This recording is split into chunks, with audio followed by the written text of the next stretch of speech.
জিলা বিজেপিৰ ফালৰ পৰা মোক অলপ গালিগালাজ কৰিছিলে, অলপ ভাবুকি দিছিলে প্ৰথম অৱস্থাত।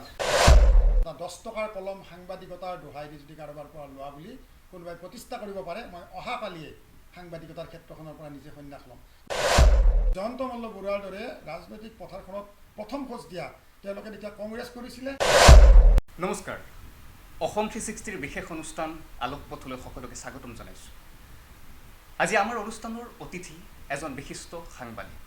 অকল সাংবাদিকে নহয়, তেখেতে এজন শিক্ষক। শিক্ষকৰ লগতে নলবাৰীৰ সমাজ জীৱনত বাৰুকৈ চৰ্চিত এটা নাম। তেখেত আন কোনো নহয়, তেখেত হৈছে সন্মানীয় জিতেন শৰ্মা ডাঙৰীয়া। শৰ্মা ডাঙৰীয়াক আমাৰ অনুষ্ঠানলৈ স্বাগতম জনাইছোঁ। নমস্কাৰ, ময়ো অসম 360লৈ স্বাগতম জনাইছোঁ। আপোনালোক মোৰ ওচৰলৈ আহিছে, মই আপোনালোকক মোৰ সুন্দৰ শ্ৰদ্ধা আৰু শুভেচ্ছা জনাইছোঁ। এজন সাংবাদিক, আজি আপোনাৰ লগত বহু কথা পাতিম নিশ্চয়। বহুদিনৰ পৰা আশা এটা আছিল যে আপোনাক লগ পাম, আশা এটা তাৰ বাবে ধন্যবাদ জনাইছোঁ আপুনি যি আমাক সময় দিছে। কিন্তু শেহতীয়াকৈ আপুনি যি আৰম্ভ কৰিছে এটেনশ্যন অবিৰত যাত্ৰা, অৰ্থাৎ আপুনি প্ৰথমতে কাকতৰ আপুনি সাংবাদিকতা কৰিছিল, কিন্তু পিছত আপুনি যিহেতু এতিয়া ছ'চিয়েল মিডিয়াৰ যুগ, আপুনি সাংবাদিকতাৰ ধৰণটো অকণমান সলাইছে। আগতে আপোনাৰ কলমৰ প্ৰতিটো শব্দই কথা কৈছিল, কিন্তু এতিয়া আপুনি ৰাইজৰ মাজলৈ আহিছে, আপোনাক ৰাইজে দেখা পায়, আপুনি কি কথা কয় ৰাইজে দেখা পায়। এই যিটো আপোনাৰ কাকতৰ পৰা এতিয়া ছ'চিয়েল মিডিয়াৰ যি মানে আপুনি সলনি কৰিলে, কিহৰ বাবে? মই আচলতে দীৰ্ঘ সময় ধৰি সংবাদ সেৱা ক্ষেত্ৰখনত জড়িত হৈ আছোঁ, আৰু এই দীৰ্ঘ সময়ৰ যিটো মোৰ অভিজ্ঞতা, এই অভিজ্ঞতাৰ পৰা বহুত পৰিৱৰ্তন দেখিলোঁ। দীঘলীয়া সময়ত হোৱা পৰিৱৰ্তনবিলাকৰ অন্যতম পৰিৱৰ্তন সামাজিক মাধ্যমৰ যিটো উত্থান। এই সামাজিক মাধ্যমৰ উত্থানৰ পৰিপ্ৰেক্ষিতত এতিয়া দেখিছোঁ যে কাকতত বা এখন আলোচনীত কাৰোবাৰ বক্তব্য এটা উপস্থাপন কৰাৰ পিছত তাৰ প্ৰতিক্ৰিয়াটো সমাজত যেনেকৈ পৰে, তাতকৈ বহু বেছি জোৰত, বেগত সামাজিক মাধ্যমত তাৰ প্ৰতিক্ৰিয়াটো দেখা পোৱা যায়। আৰু সামাজিক মাধ্যমত তেনেকুৱা প্ৰতিক্ৰিয়াবিলাক যেতিয়া কিবা এটা উপস্থাপন কৰা যায় কিবা এটা বিষয়ৰ ওপৰত, তেতিয়া সেই বিষয়টো ৰাইজৰ ওচৰলৈ সোনকালে যায়, আৰু সোনকালে যোৱাৰ ফলত যিগৰাকী ব্যক্তিয়ে তেওঁৰ মনৰ ভাৱখিনি তাত প্ৰকাশ কৰিবলৈ বিচাৰে, সেইটো তেওঁৰ ফলৱতী হয়। আচলতে তেওঁ ফলাফলটো তাত সোনকালে পাবলৈ সক্ষম হয়। সেইকাৰণে মই ভাবিলোঁ যে কাকতৰ লগে লগে মই কাকতত সেৱা আগবঢ়োৱাৰ লগে লগে সামাজিক মাধ্যমতো মই কিছু সেৱা আগবঢ়াবলৈ যত্ন কৰোঁ, আৰু মোৰ মনত যিখিনি সমাজৰ প্ৰতি দায়বদ্ধতা আছে, সেই দায়বদ্ধতাটোক মই মোৰ লিখা আৰু বক্তব্যৰ মাজেৰে সমাজলৈ নিবেদন কৰাৰ বাবে যিটো চেষ্টা, সেই চেষ্টাটোৰ ফলশ্ৰুতিতে মই সামাজিক মাধ্যমক এখন মানে মোৰ কৰ্মক্ষেত্ৰ হিচাপে ব্যৱহাৰ কৰাৰ চেষ্টা চলাইছোঁ। নিশ্চয়কৈ আজিকালি এটা ট্ৰেণ্ড ওলাইছে যে ৰাতিৰ ভিতৰতে, অৰ্থাৎ এৰাতিৰ ভিতৰতে কিছুমানে আপোনাৰ মাইক্ৰফোনৰ বুমটো পালেই হ'ল সাংবাদিক। কিন্তু আপুনি প্ৰায় 3টা দশক ধৰি, যি সময়ত ছ'চিয়েল মিডিয়াৰ নামৰ কোনো বস্তু নাছিল, সেই সময়ৰ পৰা আপুনি সাংবাদিকতা কৰি আহিছে। কেনেকৈ মনলৈ আহিছিল যে মই সাংবাদিকতাৰ এই জগতখনত, কাৰণ আপুনি 3টা দশক বুলি কৈছে, 3টা দশকৰ আগত যদি আপুনি সাংবাদিকতা কৰিছিল, নিশ্চয় সেই সময়ৰ ৰাজনৈতিক প্ৰেক্ষাপট সুচল নাছিল, বৰ্তমান সময়ৰ দৰে সুচল নাছিল, বিভিন্ন ঘাত প্ৰতিঘাত আপোনালোকে নিশ্চয় সন্মুখীন হৈছিল। তেতিয়া আপোনাৰ ভয় লগা নাছিল নে যে এই লাইনটোত যিহেতু যাবলৈ ওলাইছোঁ, নিশ্চয় আপোনাৰ কিবা শংকিত হৈছিল নে? তেতিয়া মই প্ৰথম দৈনিক অসম কাকতত, অসমৰ এখন অতি প্ৰাচীন আৰু অগ্ৰণী কাকত দৈনিক অসমত মই প্ৰথম এখন চিঠি লিখিছিলোঁ, আৰু প্ৰথমখন চিঠি যিদিনাখন নলবাৰী এটা সমস্যাৰ ওপৰত লিখিছিলোঁ, আৰু সেইখন চিঠি যেতিয়া প্ৰকাশ পাইছিলে, সেইদিনাখন মই নিজৰ এনেকুৱা লাগিছিল যে মই যেন ডাঙৰ এটা উপহাৰ পাইছোঁ, লটাৰী যেন এটা পুৰস্কাৰ পাইছোঁ, তেনেকুৱা এটা আনন্দ অনুভৱ কৰিছিলোঁ। আৰু তাৰ সমান্তৰালকৈ নলবাৰী মহাবিদ্যালয়ত যেতিয়া অধ্যয়ন কৰি আছিলোঁ, 1983 চনৰ পৰা আছিলোঁ 1988 চনলৈকে, তাত আমাৰ যিখন কলেজৰ আলোচনী তাত লিখিছিলোঁ। নলবাৰী গৰ্ডন স্কুলৰ ছাত্ৰ আছিলোঁ, তাত নৈবদ্যত লিখিছিলোঁ আমাৰ যিখন মুখপত্ৰ, আৰু তেনেকৈ লিখাৰ প্ৰতি এটা দুৰ্বলতা আহিছিলে। পৰৱৰ্তী সময়ত শ্ৰদ্ধা ৰাধিকা মোহন ভাগৱতী দেৱ সম্পাদিত আজিৰ অসম কাকত, চেণ্টিনেল গোষ্ঠীয়ে প্ৰকাশ কৰিছিল, সেইখন কাকতত মই নলবাৰীৰ পৰা লিখাৰ সুযোগ পাইছিলোঁ 1992 চনত, আৰু তেতিয়াৰ পৰাই মই লিখি আছোঁ। পৰৱৰ্তী সময়ত খবৰত লিখিছোঁ, আৰু মই সদায় ফ্ৰীলেন্স সাংবাদিকতা কৰি আহিছোঁ। মই এটা কথা আপোনালোকে জানি ভাল পাব, আজিৰ তাৰিখলৈকে মই লিখাৰ বাবদ মোৰ কবিতা মোৰ প্ৰকাশ হৈছে, মোৰ প্ৰবন্ধ প্ৰকাশ হৈছে নিয়মীয়াকৈ, বিভিন্ন ধৰণৰ জীৱনী প্ৰকাশ হৈছে, আৰু সাংবাদিকতাৰ ক্ষেত্ৰখনত খা খবৰ প্ৰকাশ মই কৰি আহিছোঁ। কিন্তু মই কোনো কাকত কৰ্তৃপক্ষৰ পৰা মই মাননি লোৱা নাই, উইদাউট মাননি মই কাম কৰি আহিছোঁ। কেৱল সমাজৰ প্ৰতি থকা দায়বদ্ধতা আৰু সমাজৰ প্ৰতি মোৰ যিটো মোৰ এটা সামাজিক সমস্যাৰ লগত জড়িত হোৱাৰ যিটো মোৰ মানসিক যিটো এটা ইচ্ছা, সেই ইচ্ছাটোক হেৰি কৰাৰ কাৰণে, বাস্তৱায়িত কৰাৰ কাৰণে। আৰু যিটো সময়ত আমি কাকতত কাম কৰা আৰম্ভ কৰিছিলোঁ যথেষ্ট প্ৰত্যাহ্বান আছিল। এতিয়াতো সামাজিক মাধ্যম আছেই, ইয়াত আমাৰ সময়ত মোবাইলো নাছিল, এণ্ড্ৰইড মোবাইলটো বেলেগ কথা, অন্য মোবাইলৰো এনেকুৱা ব্যৱস্থা নাছিল।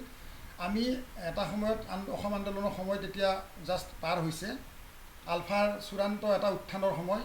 কিবা এটা বাতৰি কৰিলে যদি কেতিয়াবা সংযুক্ত মুক্তি বাহিনী অসমৰ কিবা কাৰণত তেওঁলোকৰ বাতৰি তেওঁলোকৰ প্ৰতিকূলে গৈছিল, আমি লগে লগে তেওঁলোকৰ পৰা সেই সময়ত আমি ধমকি পাইছিলোঁ, বিভিন্ন ভাবুকি পাইছিলোঁ।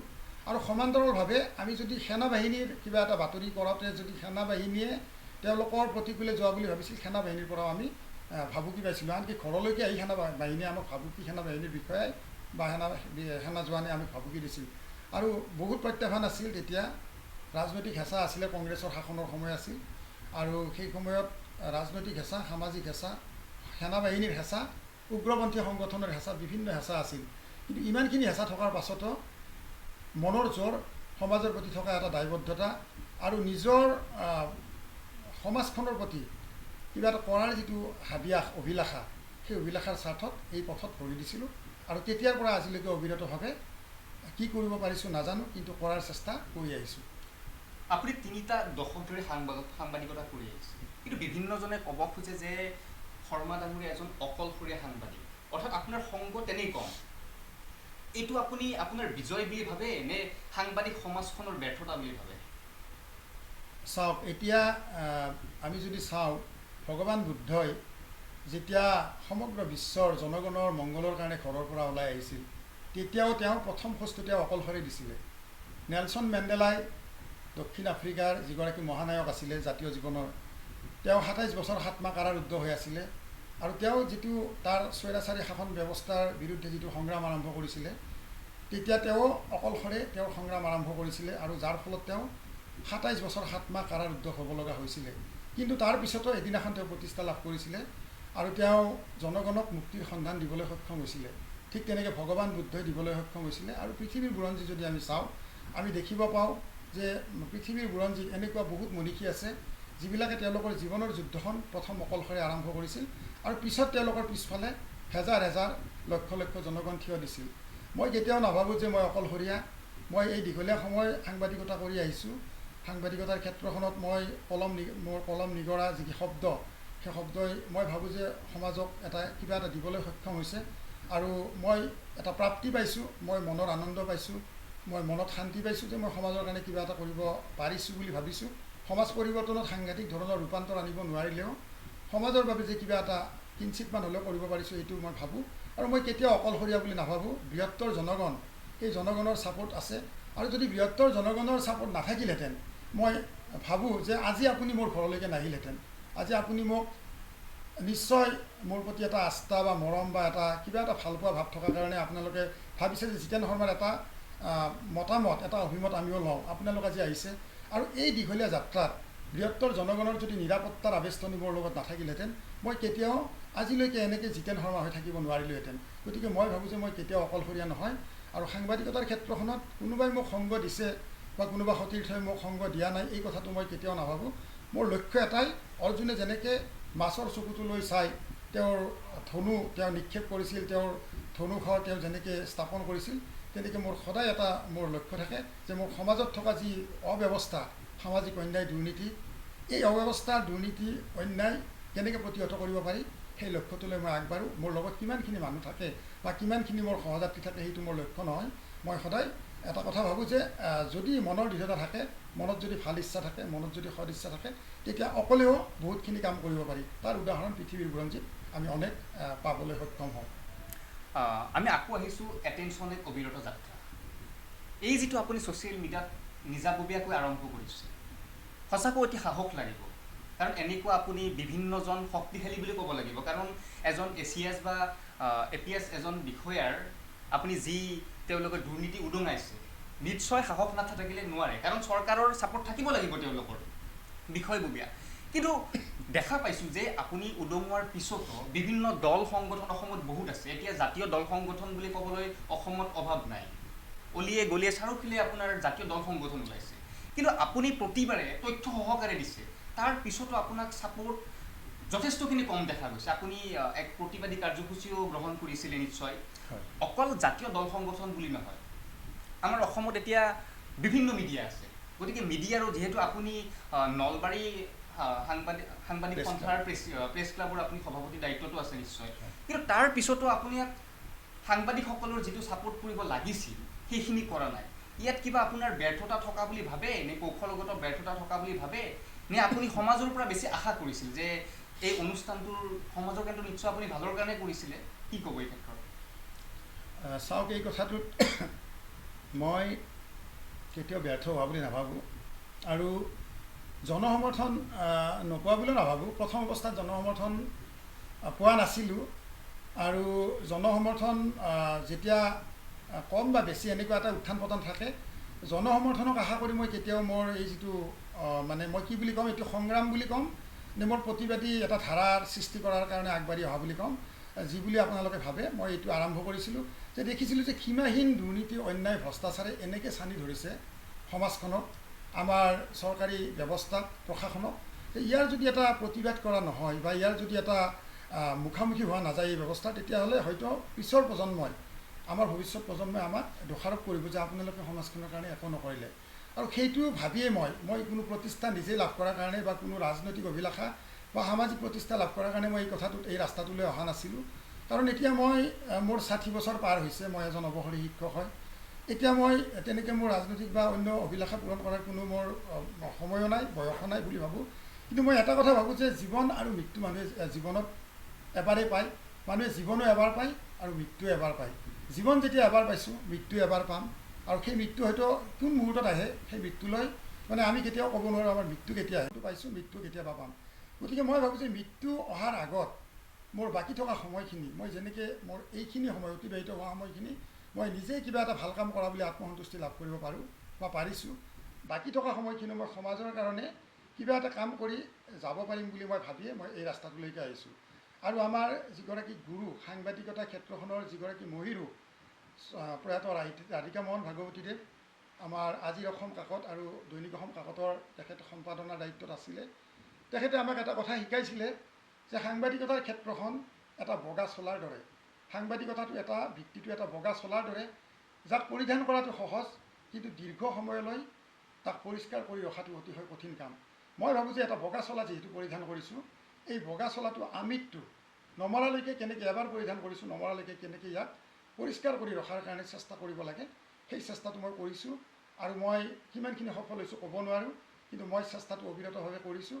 আৰু এই ক্ষেত্ৰত কোনোবাই মোক সমৰ্থন কৰিছে বা কৰা নাই সেই কথাটোলৈ মই লক্ষ্য কৰা নাই, কিন্তু শেহতীয়াভাৱে মই দেখিছোঁ যে প্ৰথম অৱস্থাত মোৰ যিটো প্ৰতিবাদী কাৰ্যসূচীবিলাকত বা যিবিলাক ছ'চিয়েল মিডিয়াত মই বক্তব্য উপস্থাপন কৰিছিলোঁ, তাত মতামত দিয়া বা যিটো আমি সাধাৰণতে বিচাৰোঁ যে কমেণ্ট দিয়া বুলি কওঁ বা লাইক কৰা বুলি কওঁ এইবিলাক ব্যৱস্থাত, সেইবিলাক কৰাৰ সংখ্যাটো অলপ কম আছিলে। পৰৱৰ্তী সময়ত মই দেখিছোঁ যে তাত এটা দুটাকৈ মানুহ বাঢ়ি আছে, আৰু মুকলিকৈ মানুহে ক'বলৈ ধৰিছে কথাটো ঠিকেই আছে বুলি। আৰু দেখিছোঁ যে বহুত ব্যক্তিগত কাৰণত বহুত মানুহে মুকলিকৈ ক'ব নোৱাৰে। কিছুমান চৰকাৰী চাকৰিয়াল আছে, কিছুমান ৰাজনৈতিকভাৱে ধৰক আপোনাৰ আজি যিটো শাসনাধিষ্ঠিত দল আছে, তাৰে বহুত মানুহে মোক তলতীয়াকৈ তেওঁলোকে যোগাযোগ কৰে, ভাল কথা কৰা বুলি কয়, ভাল কাম কৰা বুলি কয়, আৰু এইটোও কয় যে আমি ৰাজনৈতিক দল এটাৰ লগত জড়িত হৈ আছোঁ, মুকলিকৈ বহু কথা ক'ব নোৱাৰোঁ, বা চৰকাৰী চাকৰিয়াল হৈ আছোঁ, মুকলিকৈ বহু কথা ক'ব নোৱাৰোঁ। কিন্তু আপোনাৰ এই যিটো প্ৰচেষ্টা, এই প্ৰচেষ্টাত আমাৰ 100% সহমত আছে। আৰু মোৰ যিবিলাক সাংবাদিক সতীৰ্থ বন্ধু, নলবাৰীৰ সাংবাদিক সতীৰ্থ বন্ধুসকলৰো মই চবকে নকওঁ, বহু সংখ্যকে মোৰ লগত আছে। শেহতীয়া যিটো 2 ঘণ্টীয়া অৱস্থান ধৰ্মঘট আমি কৰিছিলোঁ, তাত শ্ৰদ্ধাৰ কমলেশ শৰ্মা ডাঙৰীয়া, প্ৰতিদিন কাকতৰ তেখেত জ্যেষ্ঠ সাংবাদিক নলবাৰীৰ, তেখেত আহিছিলে, শশাংক শৰ্মা আহিছিলে, এম মহিবুৰ ৰহমান অসম টাইমৰ তেওঁলোক আহিছিলে, কাষত বহিছিলে, বক্তব্য উপস্থাপন কৰিছিলে, আৰু অন্যান্য ভালেকেইগৰাকী সাংবাদিক আহিছিলে তাত। সেইদিনাখন নলবাৰী জিলা ছাত্ৰ সন্থাৰ প্ৰতিনিধিত্বমূলক বিশ্বজিৎ আহিছিলে, ভাতৃপ্ৰতিম তেওঁ আহিছিলে, তেওঁ বক্তব্য ৰাখিছিলে। যুৱ ছাত্ৰ পৰিষদৰ আছিক আহমেদ আৰু তেওঁলোকৰ প্ৰাঞ্জল কলিতা সাধাৰণ সম্পাদক সভাপতি আহিছিলে, বক্তব্য ৰাখিছিলে। নলবাৰী কলেজৰ ছাত্ৰ সন্থাৰ তেওঁলোকৰ আহিছিলে, ল কলেজ ইউনিয়নৰ তেওঁলোকৰ সন্থাৰ সম্পাদক, প্ৰাক্তন সম্পাদকে বক্তব্য ৰাখিছিলে, নলবাৰী উকিল সন্থাৰ ফালৰ পৰা প্ৰতিনিধিত্ব কৰিছিলে। গতিকে নলবাৰীৰ জনসমাজ প্ৰায় 93গৰাকী ব্যক্তি আমাৰ কাষত বহিছিলে। আৰু দেখিছিলোঁ যেতিয়া জিতেন শৰ্মাই প্ৰথম দিনাখন বক্তব্য ৰাখিছিলোঁ, মুকলিকৈ ক'বলৈ সাহস নকৰা বহু মানুহ আহি সেইদিনাখন আমাৰ কাষত বহিছিলে আৰু নলবাৰী যিটো জিলা শিক্ষা বিষয়াৰ যিটো দুৰ্নীতি ভ্ৰষ্টাচাৰ তাৰ কথা মুকলিকৈ তেওঁলোকে চিঞৰি চিঞৰি তেওঁলোকৰ বক্তব্যৰ মাজেৰে তেওঁলোকৰ ক্ষোভ আৰু উষ্মা প্ৰকাশ কৰিছিলে। আৰু নলবাৰীৰ সংবাদ মাধ্যম যিবিলাক সংবাদ মাধ্যম অহা নাই, মই আশা কৰিম তেওঁলোকে এদিন আহিব, আমাৰ এই মিছিলত তেওঁলোক সহযাত্ৰী হ'ব। আৰু আমি ভাবোঁ যে কিছুমান দুৰ্বলতা হয়তো থাকে, বিভিন্ন কথা আপোনালোকে সেইবিলাক জানে, নলবাৰীৰ জনসমাজেও জানে, জনসমাজে সেইবিলাক নিবিড়ভাৱে লক্ষ্য কৰি আছে, পৰ্যবেক্ষণ কৰি আছে, কোনটো শিবিৰত আছে, কোনে কাক সমৰ্থন কৰি আছে, কোন ৰাইজৰ পক্ষত আছে আৰু কোন দুৰ্নীতিৰ পক্ষত আছে, এইবিলাকো সমৰ্থন কৰি আছে, নিবিড়ভাৱে সমৰ্থন কৰি আছে। আৰু মই আশা কৰিম যে জনসাধাৰণে এদিন নিশ্চয় ৰাইজৰ আদালতত সেইবিলাকৰ মূল্যায়ন কৰিব আৰু ৰাইজৰ আদালতত সেইবিলাকৰ এদিন বিচাৰ হ'ব। গতিকে মই আজি কাকো দোষাৰোপ নকৰোঁ, আৰু কিন্তু মই লগে লগে এইটো আশা কৰিম যে আমাৰ এই যি সংগ্ৰামৰ ধাৰা, এই সংগ্ৰামৰ ধাৰাত যেনেকৈ নেলছন মেণ্ডেলাৰ লগত এদিন এখন মানুহৰ সমদল মানে মিছিল যোগাত্মকভাৱে আহিছিলে, যেনেকৈ মহাত্মা গান্ধীৰ লগত আহিছিলে, আমি কেতিয়াও দাবী নকৰোঁ আমি মহাত্মা গান্ধী নেলছন মেণ্ডেলাৰ ভৰি ধূলিৰে সমানো আমি হ'ব নোৱাৰোঁ, বা আমি সেই তেনেকুৱা ধৰণৰ ব্যক্তিত্বৰ আমি এগৰাকী সমপৰ্যায়ৰ ব্যক্তি বুলি আমি কোৱাটো আমাৰ ধৃষ্টতা হ'ব। কিন্তু আমি আশা কৰিম যে তেওঁলোকৰ পদাংক অনুসৰণ কৰি আমি নিশ্চয় আগবাঢ়িব পাৰিম, আৰু তেওঁলোকৰ সেই আদৰ্শৰে আমি বাট বুলি এদিন আমি সফলতাৰ মুখলৈ আমি ধাৱমান হ'ব পাৰিম। এই আশালৈ এটেনশ্যন এক অবিৰত যাত্ৰাত মই আগুৱাই নিবলৈ প্ৰয়াস কৰিছোঁ। নিশ্চয়কৈ ভাল লাগিল আপোনাৰ কথাখিনি শুনি। এতিয়া বৰ্তমান বিজেপি চৰকাৰ, প্ৰায় আপোনাৰ এতিয়া নিৰ্বাচন 26ত আহি আছে, বিজেপি চৰকাৰখনে আৰম্ভণিৰ পৰা কৈ আহিছে যে দুৰ্নীতিৰ বিৰুদ্ধে তেওঁলোকে সবলভাৱে খোজ দিব। কিন্তু বিভিন্ন সময়ত আপুনি যেনেকৈ তেওঁলোকৰ অৰ্থাৎ এজন বিষয়াই যেতিয়া দুৰ্নীতিত লিপ্ত হ'ব, এনেকুৱা নহয় যে চৰকাৰৰ মন্ত্ৰীজন দুৰ্নীতিত লিপ্ত হোৱা মানে চৰকাৰখন দুৰ্নীতিত থকা। চৰকাৰখন চলি থকা যিবিলাক তেওঁলোকৰ বিষয়া কৰ্মচাৰী আছে, তেওঁলোক দুৰ্নীতি যদি ৰোধ কৰিব নোৱাৰে চৰকাৰে, সেইটো তেওঁলোকৰ বিফলতা বুলি ক'ব লাগিব। কিন্তু আপুনি বাৰম্বাৰ যি দুৰ্নীতিৰ বিষয়ে আপুনি অৱগত কৰি আছে, তাৰপিছত চৰকাৰী পক্ষৰ আপুনি কেনেকুৱা মনোভাৱ দেখিছে? এই ক্ষেত্ৰত সহযোগ পাইছেনে কেতিয়াবা? এইটো অত্যন্ত প্ৰাসংগিক প্ৰশ্ন সুধিছে আপুনি। মই বহুতকেইটা বিষয়ৰ ওপৰত উপস্থাপন কৰিলোঁ বক্তব্য এতিয়ালৈকে। দুৰ্নীতিৰ সমান্তৰালকৈ মই বিভিন্ন সামাজিক অব্যৱস্থা, বিভিন্ন ৰাস্তা ঘাট, প্ৰশাসনিক ব্যৱস্থা, যেনেকৈ নলবাৰীত আপোনাৰ যিবিলাক ট্ৰেফিক পইণ্ট আছে তাত ট্ৰেফিক পুলিচৰ যিটো উদাসীনতা, নলবাৰীৰ যিটো যান বাহনৰ যিটো অব্যৱস্থা, যাতায়াতী অব্যৱস্থা, যান বাহন আৰক্ষীৰ যিটো নিষ্ক্ৰিয়তা, বা নলবাৰী চিভিল হস্পিটেল য'ত জনসাধাৰণৰ জীৱনৰ বা যিখিনি জীৱন আৰু স্বাস্থ্যৰ সমস্যা জড়িত হৈ আছে, এই আটাইবিলাক অকল দুৰ্নীতিৰ বিৰুদ্ধেই নহয়, বিভিন্ন সমস্যাৰ ওপৰত মই বক্তব্য ৰাখিছোঁ। আৰু মই নিজেই সেইবিলাকত অলপ জড়িত হৈছোঁ। যেনে মই অকল বক্তব্য ৰাখি এৰা নাই, মই অলপমান কথাটো এইকাৰণে কৈছোঁ যে মই অলপতে 12গৰাকী ষ্টুডেণ্টক, 12গৰাকী HS ফাৰ্ষ্ট ইয়াৰৰ দুখীয়া ছাত্ৰ ছাত্ৰীক, মই মাৰ্কশ্বিটখন চোৱা নাই, মই তেওঁলোকে কিমান নম্বৰ পাইছে, কিমান ভাল ৰিজাল্ট কৰিছে সেইটো চোৱা নাই, মই চাইছোঁ তেওঁলোকৰ প্ৰয়োজনীয়তাটো কিমান, তেওঁলোকৰ অভাৱ অনাটন কিমান। আৰু সেনেকৈ জিলাখনৰ 12টা অঞ্চলৰ বাছি 12গৰাকী ছাত্ৰ আৰু ছাত্ৰীক আনি এবছৰৰ কলা শাখাৰ সম্পূৰ্ণ কিতাপ, কাগজ তেওঁলোকক দিয়া হৈছে, কাগজ দিয়া হৈছে লিখাৰ কাৰণে, কলম দিয়া হৈছে এবছৰ জোৰাকৈ, আৰু সম্পূৰ্ণ এটা বছৰৰ কিতাপ দিয়া হৈছে। আৰু তেওঁলোকক অহা বছৰতো যদি তেওঁলোকে তেওঁলোকৰ ফলাফলৰ ধাৰা ভালকৈ ৰাখিব পাৰে, অহা বছৰতো ছেকেণ্ড ইয়াৰতো তেওঁলোকক সেইখিনি দিম বুলি প্ৰতিশ্ৰুতি দিয়া হৈছে। আৰু এইটো সম্পূৰ্ণ এটা টকাও মই কাৰো পৰা লোৱা নাই, মই বুকুত হাত দি কৈছোঁ এই কথাটো আপোনালোকৰ অন কেমেৰা। জিতেন শৰ্মাই নিজৰ পকেটৰ পইচা, মই স্ব-উপাৰ্জিত পইচাৰে সেইখিনি তেওঁলোকক কিনি দিছোঁ। মই শৈক্ষিক এটা নলবাৰীত শৈক্ষিক আৰু বৌদ্ধিক এটা যিটো বাতাবৰণ সৃষ্টিৰ কাৰণে মই যোৱা 3টা বছৰ মোৰ প্ৰয়াত পত্নীৰ নামত সদৌ অসম ভিত্তিত এটা কুইজ কম্পিটিশ্যন ইয়াত মই পাতি আছোঁ, অনুষ্ঠিত কৰি আছোঁ। আৰু তাত মই প্ৰজ্ঞা মেধাৰ অন্ততঃ 100গৰাকী ছাত্ৰ ছাত্ৰীক লগ কৰিছোঁ, আৰু লগ কৰি তাত মই প্ৰজ্ঞা মেধা আৰু শৈক্ষিক এখন প্লেটফৰ্ম দিবলৈ চেষ্টা কৰিছোঁ। আৰু তাত দীপাংকৰ কৌশিকৰ দৰে এজন শ্ৰেষ্ঠ কুইজ মাষ্টাৰক আনিছোঁ, তেওঁৰ দ্বাৰা পৰিচালিত কৰিছোঁ। আৰু তাত মই ছাত্ৰ ছাত্ৰীবিলাকক উজ্জীৱিত কৰিবলৈ চেষ্টা কৰিছোঁ, জ্ঞান আৰু মেধাৰ সাগৰত তেওঁলোকে কেনেকৈ অৱগাহন কৰিব পাৰে। গতিকে এইবিলাক কৰিছোঁ। অলপতে মই নলবাৰী চিভিল হস্পিটেলত তাত মই দুসাঁজ ভাত দিয়াৰ কথা কৈছোঁ চৰকাৰক। তাত ভাতৰ তাত যিটো গুৰু আহাৰ দিনৰ আৰু ৰাতিৰ নৈশ ভোজনটো তাত বেমাৰীবিলাকক দিয়া নহয়, মই সেইটো কথা কৈছোঁ যে তাত দিব লাগে। দুখীয়া মানুহ, দৰিদ্ৰ যিবিলাক মানুহ, তাত ধনী মানুহ বা মধ্যবিত্ত যিখিনি মানুহ সেইবিলাকো নাযায়, একেবাৰে নিম্ন মধ্যবিত্ত আৰু দৰিদ্ৰ মানুহবিলাক যায়, তেওঁলোকৰ দুসাঁজ ভাত তেওঁলোকে পোৱা মানে তেওঁলোকৰ বহুতখিনি আৰ্থিক সকাহ হয়। তাত মই সেই কথাটো কৈছোঁ, উপস্থাপন কৰিছোঁ মোৰ বক্তব্যৰ জৰিয়তে। আৰু মই অকল কৈয়ে এৰা নাই, মই নিজৰ পকেটৰ পইচাৰে তাত সিদিনাখন 40গৰাকী তাত এডমিট হৈ থকা ৰোগীক, মহিলা, প্ৰসূতি মাতৃ আৰু বিভিন্ন ৰোগত ৰোগাক্ৰান্ত পুৰুষ আৰু মহিলা ৰোগীক মই তাত এসাঁজ ভাত মই মোৰ ফালৰ পৰা মই যোগান ধৰিছোঁ, মই খুৱাইছোঁ আৰু মই পৰম তৃপ্তি লাভ কৰিছোঁ। গতিকে এনেকুৱা কামবিলাক মই অকল কৈয়ে এৰা নাই, মই নিজে নিজে কিছুমান কাম মই আদৰ্শৰ মাজেৰে দেখুৱাই দিবলৈ চেষ্টা কৰিছোঁ। এতিয়া কথা হ'ল এনেকুৱা ধৰণৰ কথাবিলাক যেতিয়া আমি দেখুৱাই দিছোঁ, আমি প্ৰশাসনৰ কেতিয়াবা প্ৰশাসনিক বিষয়াবিলাকৰ কিন্তু আমি অলপ সমৰ্থন পাইছোঁ। প্ৰশাসনিক বিষয়াবিলাকে যেনেকৈ মই ট্ৰেফিকৰ কথাবিলাক দেখুৱাই দিয়াৰ লগে লগে আৰক্ষী বিভাগে তাত ব্যৱস্থা কৰিছে, ট্ৰেফিক পইণ্টত তেওঁলোকে আৰক্ষী নিয়োগ কৰিছে।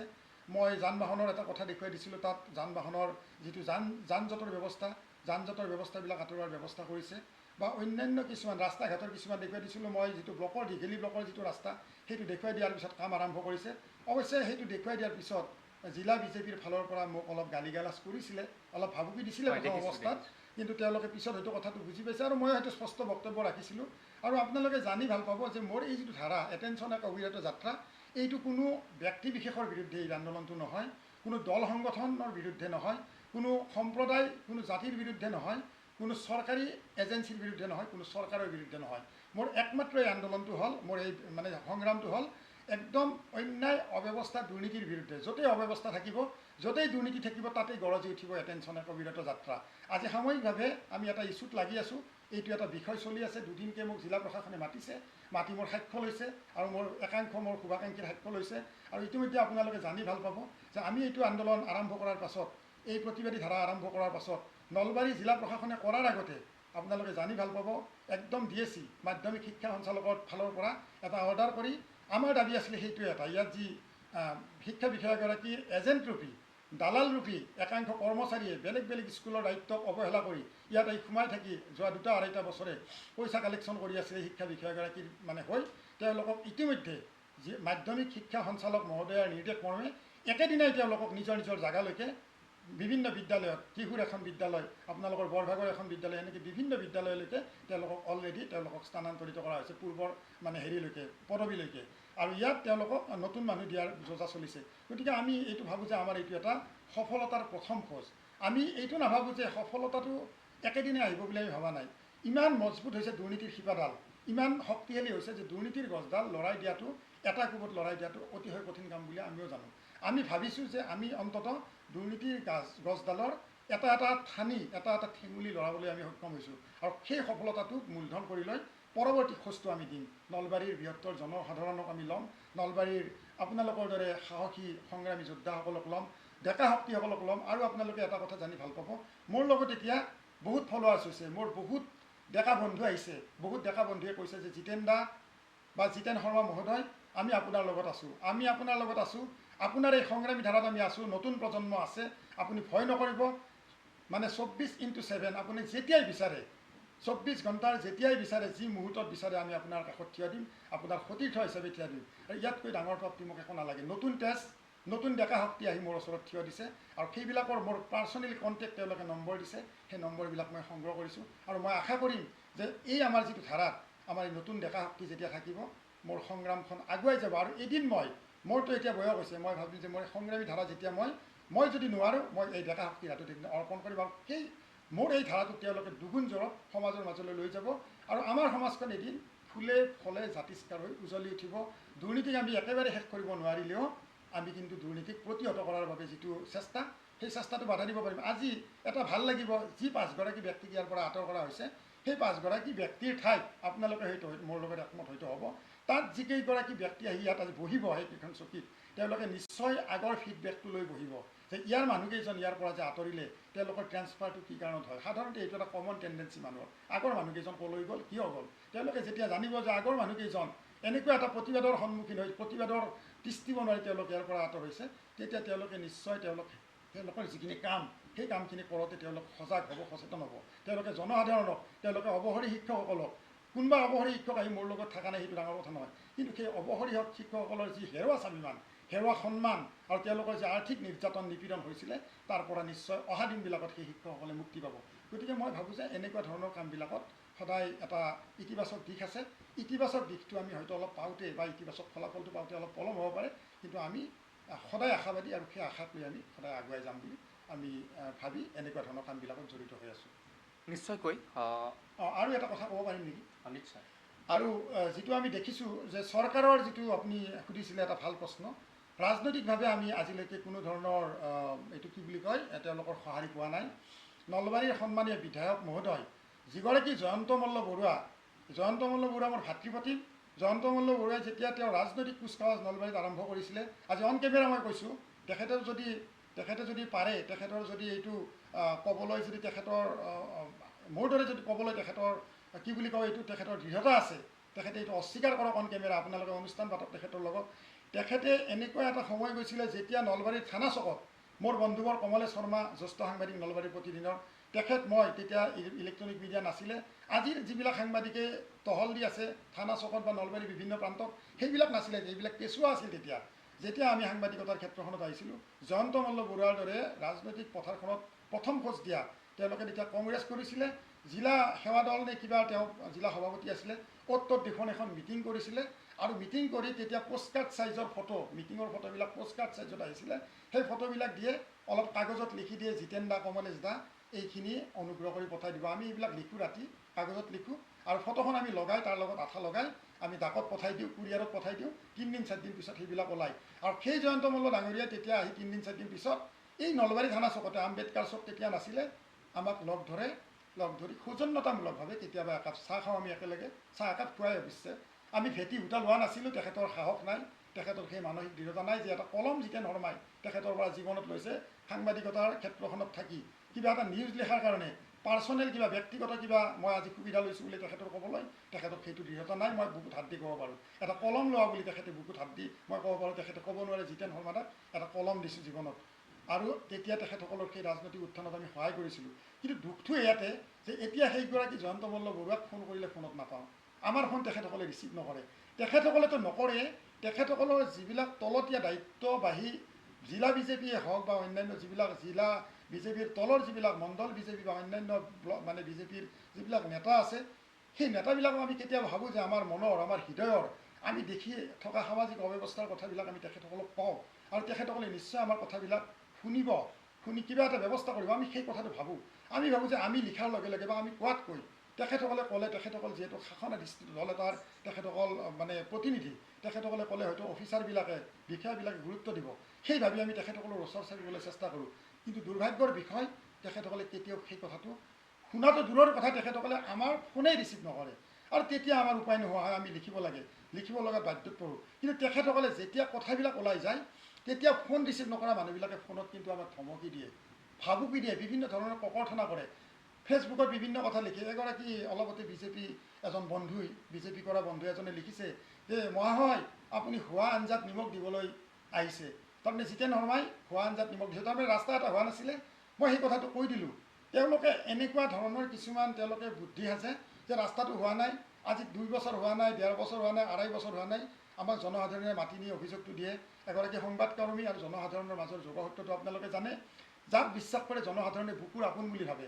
আমাক মাতি নি কয়, কেতিয়াবা দুখত কয় যে চবকে ক'লোঁ, কোনেও নকৰে, আপোনাক এবাৰ লাষ্টৰ বাৰে কৈছোঁ, আপোনাৰ ওপৰত আমাৰ বিশ্বাস আছে, আপুনি কথাটো উপস্থাপন কৰক, প্ৰশাসনৰ দৃষ্টিগোচৰ কৰক। তেতিয়া আমি ক'ব বিচাৰোঁ, আৰু কোৱাৰ পাছত তেওঁলোকে সেই কামটো আৰম্ভ কৰি উঠি কিন্তু এনেকৈ কয় হোৱা আঞ্জাত নিমখ দিবলৈ আহিলে। এই ৰাস্তাটো আমি কেতিয়াবাই লৈছোঁ, এই ৰাস্তাটো আমি কেতিয়াবাই কৰা কথা আছিল।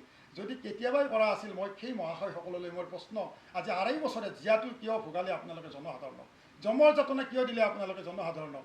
এনেকুৱা বহুত ৰাস্তা এতিয়াও নলবাৰীত আছে, যিবিলাক হয়তো কালিলৈকে যদি মই এইবিলাক ক'ব যাওঁ, মই যদি এইবিলাক বক্তব্য ৰাখোঁ, তেওঁলোকে ক'ব চৰকাৰ বিৰোধী, বিজেপি দল বিৰোধী এগৰাকী জিতেন শৰ্মা। কিন্তু বিজেপি দলক এই উত্থানৰ সময়ত জয়ন্ত মল্ল বৰুৱাক বা এই দলক আমি কিমানখিনি আমাৰ নেপথ্যত থাকিয়েই হওক বা আমি পোনপটীয়াকৈ হওক, কোনো বিনিময় নোলোৱাকৈ আমি কেনেকৈ সহায় কৰিছোঁ, তেওঁলোকৰ প্ৰতিগৰাকী বিষয়াই জানে, প্ৰতিগৰাকী তেওঁলোকৰ প্ৰতিনিধিয়ে জানে, প্ৰতিগৰাকী কৰ্মচাৰীয়ে জানে।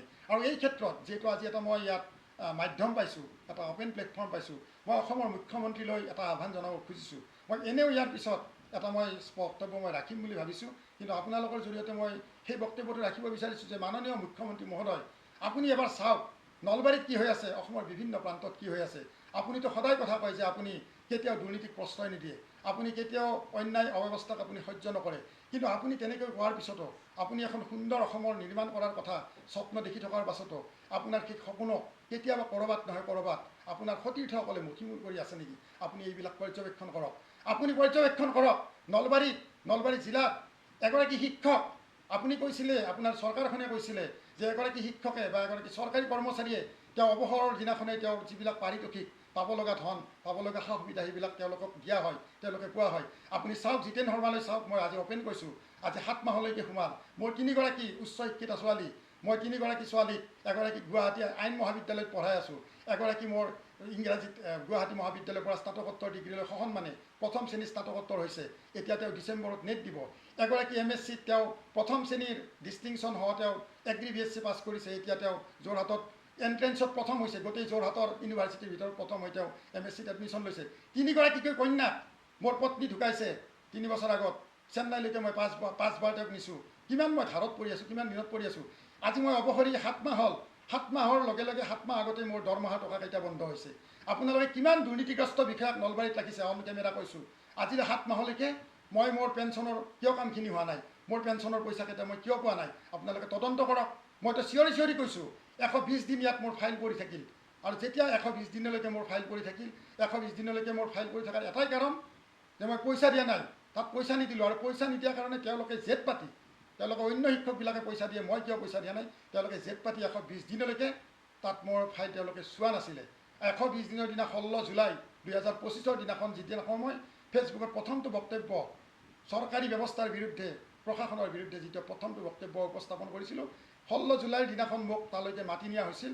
16 জুলাই আবেলি মই মোৰ কেইটামান চহী কৰিছিলোঁ, আৰু মই জানিব পাৰিছিলোঁ যে সেইদিনাখন মোৰ পেঞ্চন সংক্ৰান্তীয় কামখিনি আগবাঢ়িছে। আৰু তাৰপিছত এতিয়ালৈকে মই কিন্তু গম পোৱা নাই মোৰ পেঞ্চনৰ কি হৈছে। 7 মাহ হৈছে মই পেঞ্চন পোৱা নাই, মই কোনো ধৰণৰ পইচা পোৱা নাই। আজি 7 মাহ মোৰ পৰিয়ালটোৱে কিমান ধাৰ আৰু ঋণৰ মাজত মই চলিব লগা হৈছে। মোৰ 3জনীকৈ উচ্চ শিক্ষিত ছোৱালীক মই কেনেকৈ উচ্চ শিক্ষা দিয়াৰ ক্ষেত্ৰত তেওঁলোকক মই আগবঢ়াই নিব লগা হৈছে, কিমানখিনি প্ৰত্যাহ্বান মই গ্ৰহণ কৰিব লগা হৈছে, সেইটো মই জানো। গতিকে মই আশা কৰিম যে আপোনালোকে দাবী কৰা স্বচ্ছ চৰকাৰ, স্বচ্ছ শাসন ব্যৱস্থাৰ যদি আপোনালোকে দাবী কৰাৰ দৰে হয়, তেতিয়াহ'লে নলবাৰীৰ এই অৱস্থাটো কি হৈছে আপুনি নিজে এবাৰ তদন্ত কৰক, নিজে এবাৰ চাওক। আপোনাৰ যিবিলাক ইয়াত সহযাত্ৰী আছে, সতীৰ্থ আছে, এইবিলাকক কৈ আমি ভাগৰি পৰিছোঁ। তেখেতসকলে আমাৰ দৰে সৰু সৰু মানুহৰ ফোন ৰিচিভ নকৰে, আমাৰ দৰে সৰু সৰু মানুহক তেওঁলোকে আমাৰ মনৰ বেদনাৰ উমান ল'বলৈ চেষ্টা নকৰে। আমি কি কৰি আছোঁ, কিয় চিঞৰ বাখৰ কৰি আছোঁ। আচলতে নলবাৰীৰ এগৰাকী জনপ্ৰতিনিধি হিচাপে জয়ন্ত মল্ল বৰুৱাদেৱৰ, তেখেতৰ লগত মোৰ পুৰণা চিনাকিও আছিল, তেখেতে মোক দাদা বুলি সম্বোধন কৰিছিল। এইটো তেখেতে অনানুষ্ঠানিকভাৱে তেখেতেতো এবাৰ সুধিব পাৰিলেহেঁতেন, তেখেত আহিব নালাগে, তেখেতসকল ব্যস্ত মানুহ, কিন্তু এটাতো ফোন কৰি মোৰ খবৰ ল'ব পাৰিলেহেঁতেন।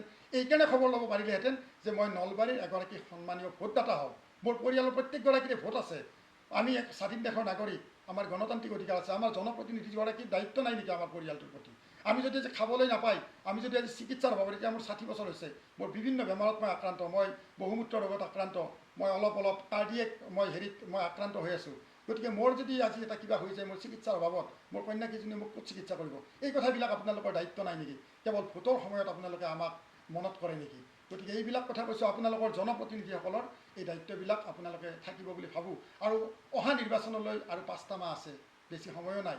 আপোনালোকে এইবিলাক কথাও চিন্তা কৰিব যে আপোনালোকে যদি আজি আমাক এনেকুৱা ধৰণৰ দলনিত পোনা মেলাৰ দৰে এৰি দিয়ে, আমি কিন্তু অহা দিনবিলাকত আপোনালোকে নাভাবিব অজিম ইণ্ডিয়াছ অফ ইজিপ্তৰ কথাটো মনত কৰিব।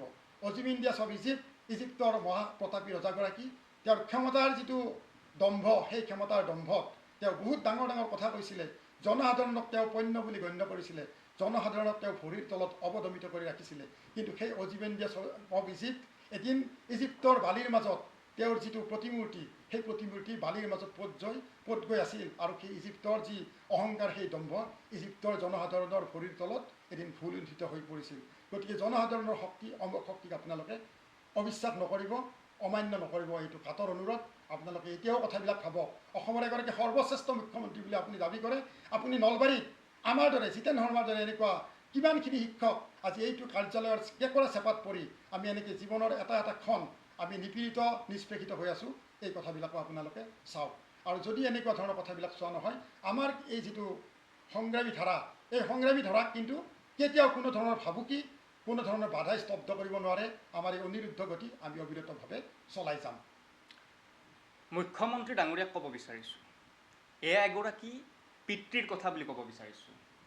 কাৰণ অসহায়, তেখেতে অৱসৰী শিক্ষক, যদি তেখেতৰ কণ্ঠত শক্তি আছে, তেখেতে কথা ক'লে বহু হেজাৰ মানুহে শুনে, তাৰ পিছতো তেখেত আজি বঞ্চিত।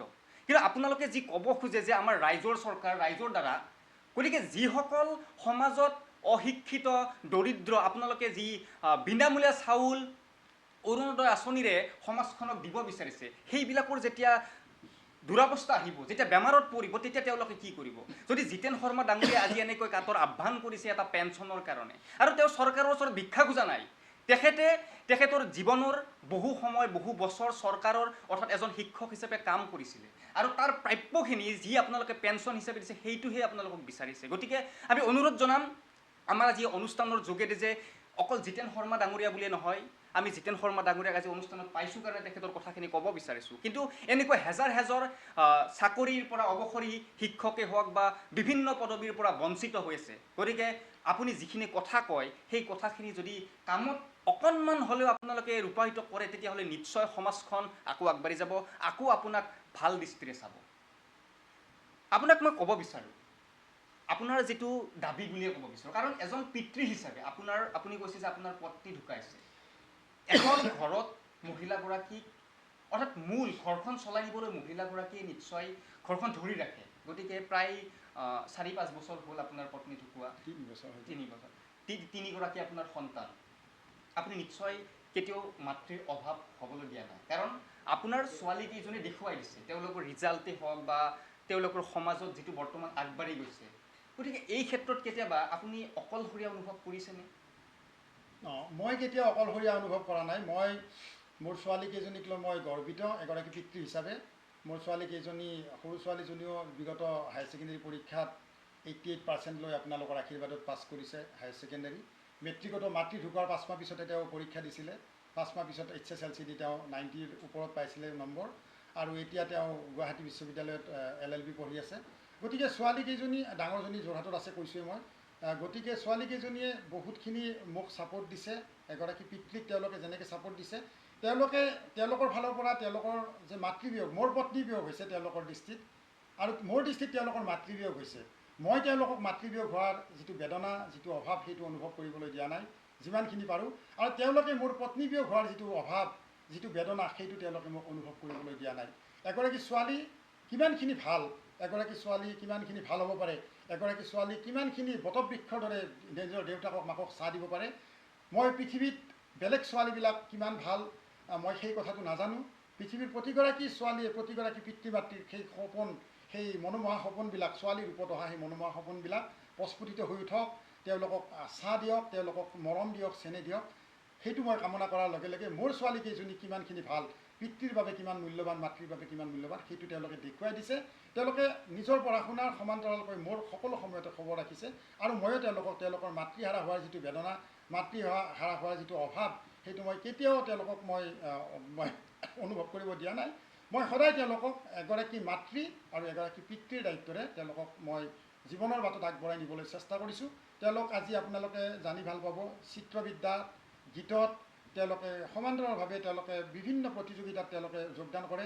মোৰ মাজু ছোৱালীয়ে নলবাৰী কলেজৰ বিগত কলেজ সপ্তাহত শ্ৰেষ্ঠ সাহিত্যিকৰ সন্মান পাইছে। আৰু এটা কথা ভাল পাম মই কৈ, যে মই অসমীয়া ইংৰাজী মাধ্যমত পঢ়া ছোৱালী, মোৰ গোটেইকেইজনী ছোৱালী, কিন্তু তেওঁলোকে আজিৰ তাৰিখত অমৰ আপোনাৰ দেশ তেওঁলোকে ধুনীয়াকৈ গাব জানে, তেওঁলোকে শংকৰদেৱ মাধৱদেৱক গুৰুজনা দুজনাক জানে, তেওঁলোকে অসমীয়া সাহিত্যত শ্ৰেষ্ঠ সাহিত্যিকৰ সন্মান পাবলৈ সক্ষম হৈছে। বিগত জিলা দিৱসত, এই বছৰ নহয় যোৱা বছৰ নলবাৰী জিলাত জিলা দিৱসৰ ৰচনা প্ৰতিযোগিতাত মোৰ দুগৰাকী ছোৱালীয়ে দুটা বিভাগত তেওঁলোকে শ্ৰেষ্ঠ সাহিত্যিক ৰচনা প্ৰতিযোগিতাত প্ৰথম স্থান দখল কৰিছিলে অসমীয়া ভাষাত লিখি। গতিকে মই অসমীয়াৰ সমান্তৰালকৈ মোৰ ছোৱালীকেইজনীক, ইংৰাজীৰ সমান্তৰালকৈ অসমীয়া ভাষাটো মই তেওঁলোকৰ যি যাত্ৰা, শৈক্ষিক যাত্ৰা মই আগবঢ়াই নিয়াৰ চেষ্টা কৰিছোঁ, আৰু তেওঁলোকক মই পিতৃ আৰু মাতৃৰ যিটো দায়িত্ব সেইটো পালন কৰাৰ বাবে চেষ্টা কৰিছোঁ। আৰু এইখিনি সময়ত মই স্বীকাৰ কৰিব লাগিব, মোৰ পৰিয়ালৰ, মোৰ যিখিনি মোৰ আত্মীয়, মোৰ ভাতৃ, মোৰ ভগ্নী, এই আটাইবিলাকেও আমাক ছাপোৰ্ট দিছে, সহযোগিতা কৰিছে। মোৰ বিভিন্ন বন্ধু, নলবাৰী প্ৰেছ ক্লাবৰ, মই আজি নাম ল'ব লাগিব, মজিবুৰ ৰহমান, উমেশ চন্দ্ৰ দাস বুলি এগৰাকী মোৰ জ্যেষ্ঠ ভাতৃ আছে, শিক্ষাগুৰু, তেখেত মোৰ সহকৰ্মী আছিলে এটা সময়ত। এইবিলাক মানুহৰ মোৰ জীৱনত অৱদান আছে। বিভিন্ন সমাজৰ ভাল ভাল মানুহবিলাকে, যিবিলাকৰ মোৰ প্ৰতি সহমৰ্মিতা আছে, এই চেগতে মই আজি তেখেতসকললৈ মোৰ হৃদয়ৰ কৃতজ্ঞতা জ্ঞাপন কৰিছোঁ। আটাইবিলাকে আমাক এই ধুমুহাৰ সময়ত, এই বিপদৰ সময়ত আমাক তেখেতসকলে ছাপোৰ্ট দিছে। আৰু মই বিশেষভাৱে চাৰ্লি চেপলিন, যিগৰাকী বিশ্ববিখ্যাত, যিগৰাকী কৌতুক অভিনেতাই, হাস্যব্যংগ্য অভিনেতাই, যিগৰাকী অভিনেতাই সমগ্ৰ বিশ্বক হহুৱাইছিল, তেখেতে এটা কথা কৈছিলে, তেখেতৰ কথাটো মই সদায়, সেই কথাটোৱে মোক অনুপ্ৰাণিত কৰে।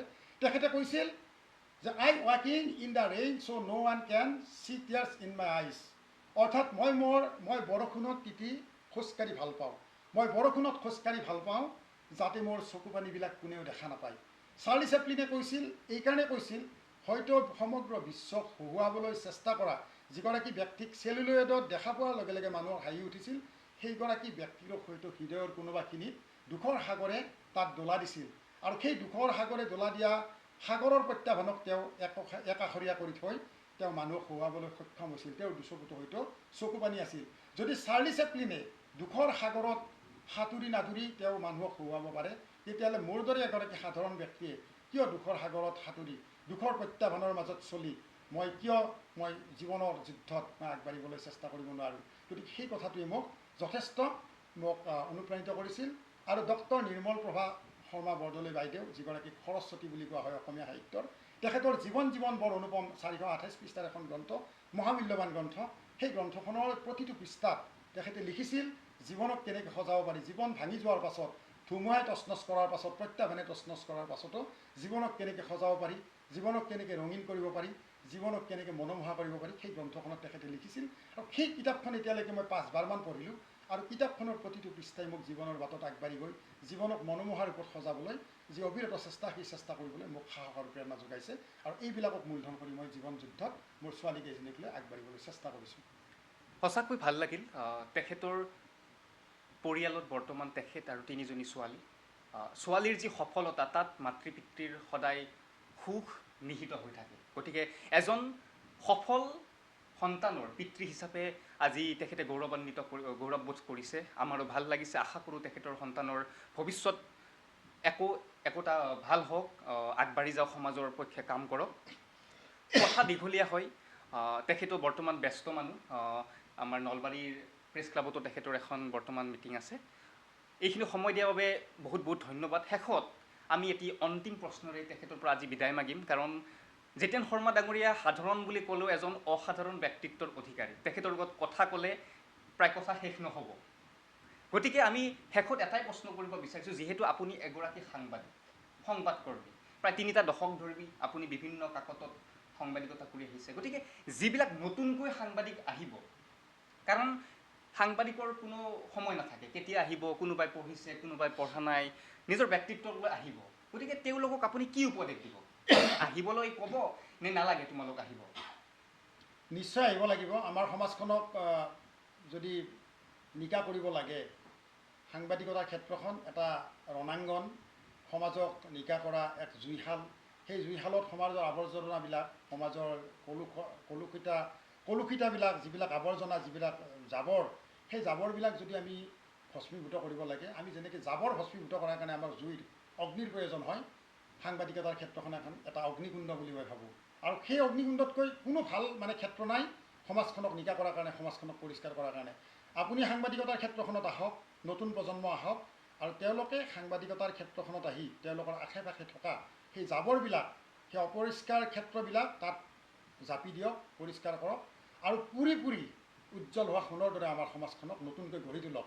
আৰু ইয়াৰ বাবে কিন্তু গভীৰ অধ্যয়ন লাগিব। মোৰ যিটো মোৰ অনুভৱেৰে কৈছোঁ, গভীৰ অধ্যয়ন লাগিব, প্ৰচণ্ড আত্মবিশ্বাস লাগিব, সমাজৰ প্ৰতি দায়বদ্ধতা লাগিব, জনসাধাৰণক নিজৰ হৃদয়ৰ মাজত সোমাই ল'ব পৰা যিটো ক্ষমতা, সেই ক্ষমতা লাগিব।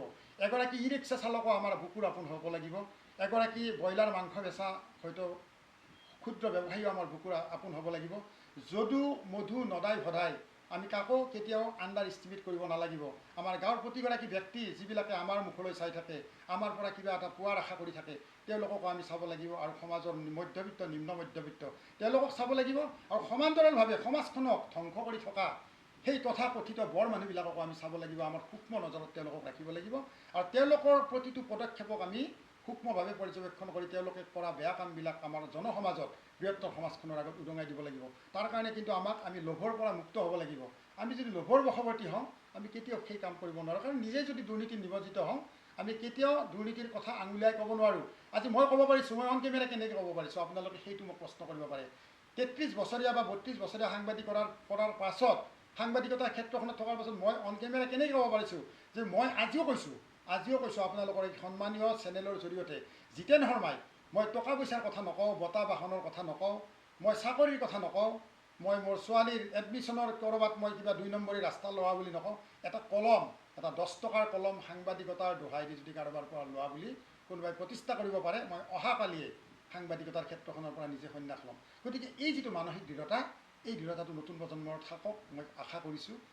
তেওঁলোকে বা তেখেতসকলে অধ্যয়নমুখী হওক, সমাজমুখী হওক, আৰু সকলোতকৈ ডাঙৰ বস্তু সমাজৰ প্ৰতি মৰম চেনেহ, জাতীয় চেতনা থাকিব লাগিব। আমি 2 দিন আগত পালন কৰিলোঁ সুধাকণ্ঠৰ জন্ম জয়ন্তী আৰম্ভ হৈছে।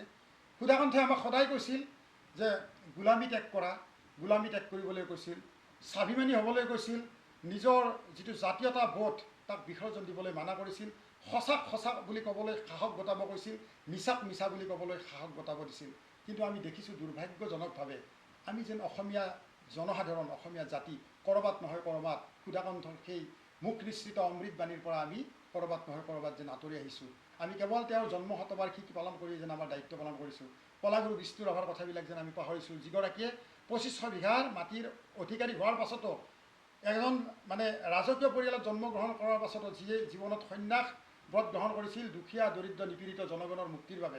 আমি যেন সেই কথাবিলাক পাহৰিছোঁ, কেৱল তেওঁলোকৰ জন্ম দিৱস মৃত্যু দিৱস পালন কৰাতেই আমাৰ দায়িত্ব সীমাবদ্ধ কৰি ৰাখিছোঁ। গতিকে নতুন প্ৰজন্মই এই কথাবিলাকো বিশ্লেষণ কৰক আৰু সমাজৰ ক্ষেত্ৰখনলৈ আগবাঢ়ি আহক। কেতিয়াও এনেকৈ নাভাবক যে মোৰ আগত বহুত ডাঙৰ ডাঙৰ কোনোবা মহিৰো আছে, মোৰ আগত কোনোবা জিতেন শৰ্মা আছে, মোৰ আগত কোনোবা অমুক আছে, মোৰ আগত কোনোবা তমুক আছে, তেওঁলোক থাকিলে আমাৰ ৰাস্তাবিলাক বন্ধ হৈ আছে নেকি?